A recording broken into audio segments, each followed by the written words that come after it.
आके मूर्ति में मैया समा जाली हो, मैया आ जाली, आ जाली, आ जाली, मैया आ जाली, आ जाली, आ जाली, मैया आ जाली, आ जाली हो।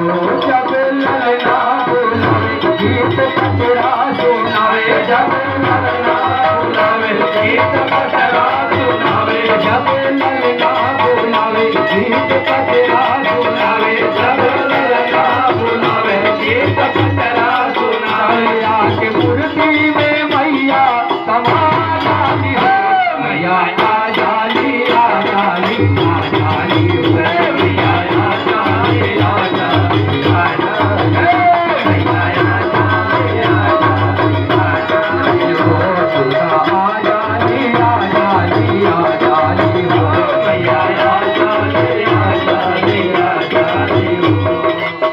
मैया देखो बहुत ही दयावान माँ होती है, और जब भी कोई शंकर बेटे पे करे, चाहे जिस अवस्था में हो, जिसे खड़ी में हो, वो दौड़ती हुई चली आती है। कभी का बड़ा ही सुंदर भाव है। ए मैया के दिले बड़ा दयामय वाला, बेटा बुलाए माँ से रहल नहीं जाला। मैया के दिले बड़ा दयावाला, बेटा बुलावे तो रहल नहीं जाला। मैया के दिले बड़ा दयामय वाला, बेटा बुलाए माँ से रहल नहीं जाला। मैया के दिले बड़ा दयावाला, बेटा बुलावे मैया रहल नहीं जाला। चाहे अंगना दुआरिया होके कौनो बहरिया, चाहे अंगना दुआरिया होके कौनो बहरिया, चाहे अंगना दुआरिया होके कौनो बहरिया, चाहे अंगना दुआरिया होके कौनो बहरिया। आके अटके में दर्शन करा जाली हो, मैया आ जाली, आ जाली, मैया आ जाली, आ जाली, आ जाली, मैया आ जाली, आ जाली, आ जाली हो, मैया आ जाली, आ जाली, आ जाली हो, मैया आ जाली, आ जाली, आ जाली हो।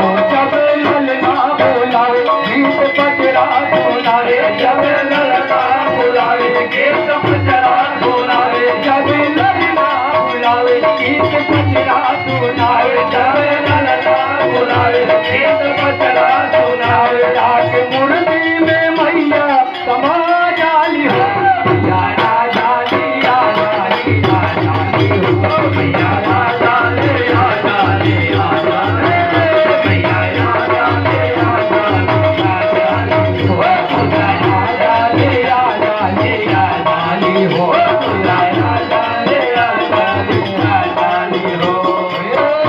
ऊंचे पहाड़वा से मई के बसेरा, दुनिया में तोहरे बा भगतन के डेरा। ऊंचे पहाड़वा से मई के बसेरा, दुनिया में तोहरे बा भगतन के डेरा। ऊंचे पहाड़वा से मई के बसेरा, दुनिया में तोहरे बा भगतन के डेरा। ऊंचे पहाड़वा से मई के बसेरा, दुनिया में तोहरे बा भगतन के डेरा। माई सुनिला या रजिया,